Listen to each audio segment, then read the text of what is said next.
Hi guys! So for today's video ay i-review natin itong head unit na pina-install namin kung saan ang Subs Auto Flagship X4 Android head unit with 360 Sony camera guys. So papakita namin sa inyo ni Boy Ina kung ano ba yung mga nagagamit itong mga head unit na to. So guys, natidan nyo na detect nila. Ayan ang AI sensing technology for extra safety features. Kayang ma-detect niya yung mga sasakyan o object na lumalapit sa sasakyan natin. Meron niyang pre-collision warning para makapag-react agad ng driver.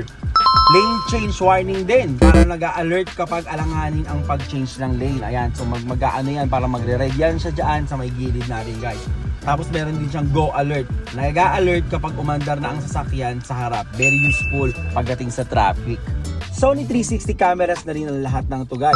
Sony lahat ng lens kaya crystal clear ang video quality. Lahat ng camera ay nagre-record sabay-sabay. Front, rear, at both sides. Stored sa USB kaya no need sa dashcam. Automatic triggers guys. 360 appears when signaling left. Ayan no, makikita natin kapag nag-signal tayo ng left, signal tayo ng right. Ayan. At kapag ka nag-reverse din tayo guys, makikita yan. Diba? 360. So, kitang-kita lahat. Kitang-kita buong paligid natin dyan. Ganda, no? So, napaka-safe nito. Especially kapag hindi ka talaga marunong masyadong mag-park. Parang sa akin ako yan. Premium sound upgraded na rin siya guys. Dahil nga syempre kapag babiyahe tayo, gusto natin talaga na maganda yung tunog, 'di ba? Yung buong-buo yung tunog.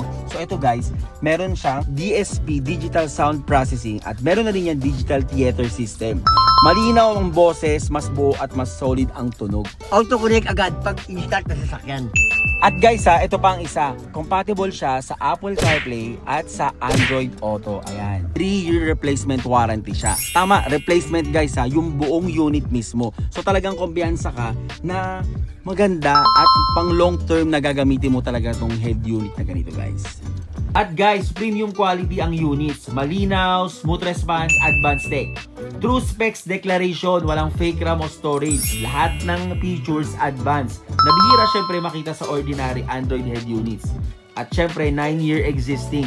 Pioneer sa aftermarket sales ng premium Android head unit na may 360 cameras. Ang Car Gadget Philippines Marcos Highway Branch ay matatagpuan beside SM Masinag, Marikina, Antipolo area. Madaling hanapin to guys kasi wasteable siya at makikita natin sa Google Maps. At para sa ibang branches guys, ito ipa-flash namin sa screen para at least magkaroon kayo ng time para bisitahin sila at makakuha kung ano man ang nararapat na head units para sa inyong mga sasakyan. So ano pang inaantay nyo guys? Let's go!